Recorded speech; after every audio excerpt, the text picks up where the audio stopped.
Hello, this is home science heard with राया। जैसा कि हम लोगों ने कल पढ़ा हुआ था WHO, तो हम लोग स्वास्थ्य एजेंसियां पढ़ रहे हैं। तो WHO के बाद हम लोग आज यूनिसेफ पढ़ने जा रहे हैं। तो आइए देखते हैं। यूनिसेफ, जिसका फुल फॉर्म सबसे पहले जिसका विस्तारित रूप था United nations international children emergency fund. सबसे पहले यूनिसेफ को इस नाम से जाना जाता था, United nation international children emergency fund. But उसे 1953 में चेंज करके यूनाइटेड नेशन चिल्ड्रेंस फंड बना दिया गया। मतलब इसमें से इंटरनेशनल और इमरजेंसी फंड को, इमरजेंसी को हटा दिया गया, दोनों शब्दों को। ठीक है, तो फिर इसे ये कहा जाने लगा यूनाइटेड नेशन चिल्ड्रेंस फंड। ठीक है, ये यूएनओ का स्थायी सदस्य 1953 में बना और इसका नाम भी चेंज हुआ था 1953 में ही। ठीक है, और यूनिसेफ की स्थापना यूएनओ द्वारा 1946 में हुआ था, 11 दिसंबर को। और भारत में यूनिसेफ लागू हुआ, विस्तारित हुआ 1949 में। सर्वप्रथम 1949 में विस्तारित हुआ था। और सबसे पहले इन्होंने काम किया था, यूनिसेफ ने काम किया कि भारत में 150 टन दुग्ध चूर्ण वितरित करवाया था। ठीक है, और यूनिसेफ का हेडक्वार्टर न्यूयॉर्क में है। और यूनिसेफ का गठन करने में सबसे महत्वपूर्ण भूमिका जो निभाए हुए थे, उनका नाम था लुडविक रॉसमन। ये पोलैंड के डॉक्टर थे। ठीक है, तो सबसे महत्वपूर्ण भूमिका इनकी थी। फिर यूनिसेफ को कुछ पुरस्कार भी मिले, जैसे कि नोबेल पुरस्कार शांति के क्षेत्र में मिला 1965 में। और इंदिरा गांधी पुरस्कार मिला 1989 में। फिर प्रिंस ऑफ अस्तूरियस अवार्ड मिला 2006 में। ठीक है, फिर यूनिसेफ के जो अभी वर्तमान में अध्यक्ष हैं वो कैथरीन रसेल हैं। और यूनिसेफ के लिए नेशनल एम्बेसडर भी बनाया गया है। तो ये हैं आयुष्मान खुराना, जो कि 18 फरवरी 2023 में बनाए गए हैं। ठीक है, कुछ यूनिसेफ का कार्य भी है, आइए देख लेते हैं कि यूनिसेफ क्या कार्य करता है। तो यूनिसेफ विश्व के सर्वाधिक उपेक्षित बच्चों को विशेष संरक्षण प्रदान करता है। जो विश्व में सबसे सर्वाधिक उपेक्षित बच्चे हैं उनके लिए विशेष संरक्षण प्रदान करता है। ठीक है, फिर बच्चों के अधिकारों की रक्षा करता है, उनका संरक्षण करता है। प्रत्येक वर्ष बच्चों की स्थिति पर वैश्विक रिपोर्ट भी प्रकाशित करता है। मातृ एवं शिशु स्वास्थ्य हेतु सेवाएं एवं प्रशिक्षण भी देता है। फिर रोगों पर नियंत्रण करता है, रोगों पर नियंत्रण का भी कार्य करता है। बच्चों के लिए सेवा योजना भी चालू करवाता है। ठीक है, तो भारत में यूनिसेफ के कुछ कार्य हैं, वो भी देख लेते हैं। जैसे कि ये कार्य करता है प्रशिक्षण कार्यक्रम भी देता है। यूनिसेफ ने सर्वप्रथम जो प्रशिक्षण है वो all Indian institute of publication health and hygiene Kolkata में खोला था। ठीक है, फिर दूसरा मातृ एवं शिशु कल्याण तथा ग्रामीण स्वास्थ्य सेवा, जैसे कि इसके अंतर्गत 3000 से अधिक मातृ एवं शिशु कल्याण केंद्र शुरू करने में इस संगठन ने मदद किया था।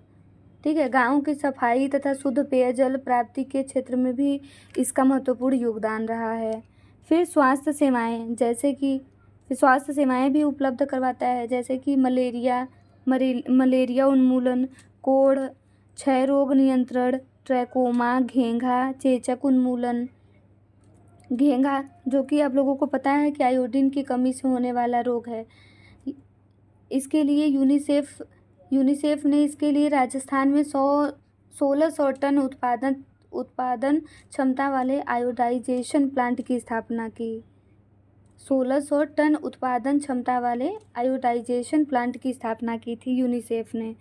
ठीक है, फिर ट्रिपल वैक्सीन भी इन्होंने निकाला, पेनिसिलिन उत्पादक केंद्र भी बनवाए, प्री वोकेशनल ट्रेनिंग या फिर सेवा पूर्व प्रशिक्षण भी ये प्राप्त करवाते हैं, पोषण संबंधी कार्यक्रम भी करवाते हैं और परिवार कल्याण के लिए भी योजनाएं लागू करवाता है यूनिसेफ। तो हम लोगों ने देखा यूनिसेफ के बारे में कि यूनिसेफ की स्थापना कब हुई थी। 11 दिसंबर 1946 को हुआ था और इसका सबसे पहले नाम united nations international children emergency fund था, जिसे 1953 में चेंज करके UNICEF united nations children's fund रख दिया गया। और यह यूएनओ का स्थायी सदस्य अगर पूछता है एग्ज़ाम में कि कब बना, तो 1953 में बना। ठीक है। और भारत में कब से लागू हुआ, भारत में यूनिसेफ कब से आया, तो 1949 से आया। यूनिसेफ का हेडक्वार्टर न्यूयॉर्क में है और सबसे ज़्यादा महत्वपूर्ण भूमिका जो निभाया हुआ था वो पोलैंड के जो डॉक्टर थे लुडविक रॉसमन, उन्होंने निभाया हुआ था। और इसको नोबेल पुरस्कार अगर पूछ लेता है एग्ज़ाम में कि यूनिसेफ को नोबेल पुरस्कार कब प्राप्त हुआ, तो 1965 में प्राप्त हुआ। ठीक है।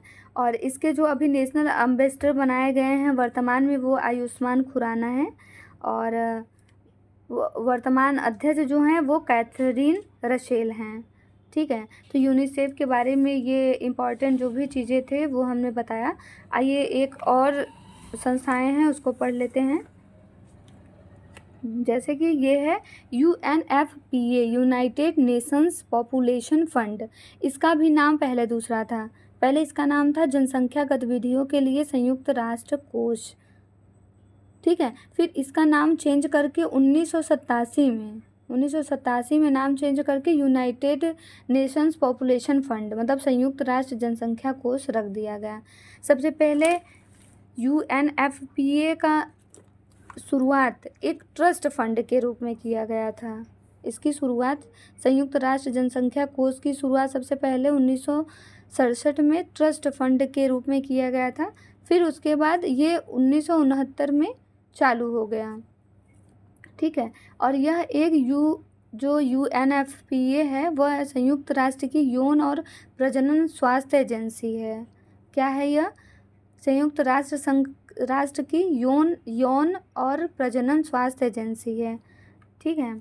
इसका उद्देश्य जो ये संयुक्त राष्ट्र जनसंख्या कोष है, इसका उद्देश्य है कि एक ऐसी दुनिया देने के लिए जहाँ पर एक ऐसी दुनिया देगा जहाँ पर गर्भावस्था हर प्रसव सुरक्षित हो, हर युवा की क्षमता का विकास हो। मतलब जो गर्भावस्था है और प्रसव है वो सुरक्षित हो और हर युवा की क्षमता का विकास हो। फिर इसने कुछ जनादेश भी जारी करता है। जनसंख्या के मुद्दों पर जागरूकता बढ़ाने और इन्हें संबोधित करने का जनादेश है इसके पास। UNFPA के पास जनसंख्या से रिलेटेड अगर कोई भी मुद्दा है तो उस पर जागरूकता बढ़ाएगा, संबोधित करेगा।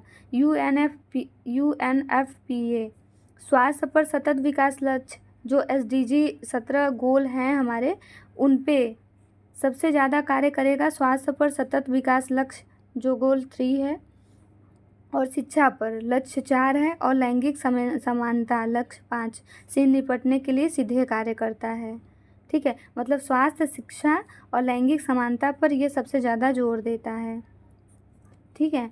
फिर UNFPA मतलब संयुक्त राष्ट्र जनसंख्या कोष द्वारा भारत में आयोजित कुछ कार्यक्रम भी आयोजित करता है, जैसे एकीकृत यौन और प्रजनन स्वास्थ्य सेवाएं उपलब्ध कराता है, जिसमें स्वास्थ्य कार्यबल क्षमता पर यह बल देता है, यौन और प्रजनन स्वास्थ्य नीतियां बनाता है, आपूर्ति श्रृंखला प्रबंधन करता है।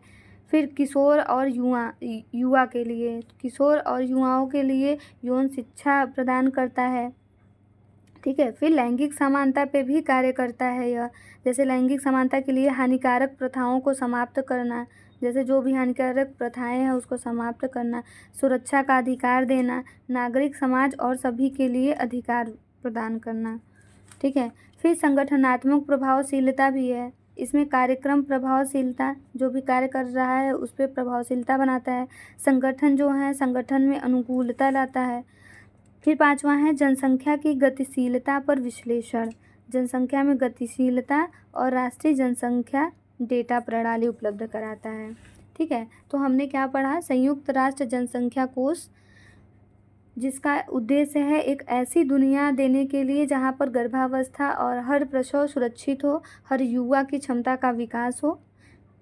ठीक है। और इसकी शुरुआत एक ट्रस्ट फंड के रूप में किया गया था। संयुक्त राष्ट्र जनसंख्या कोष की शुरुआत जो हुई थी वो ट्रस्ट फंड के रूप में हुआ था।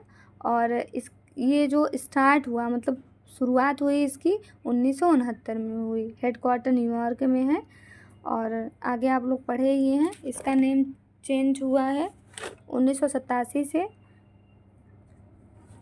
तो ठीक है, थैंक यू।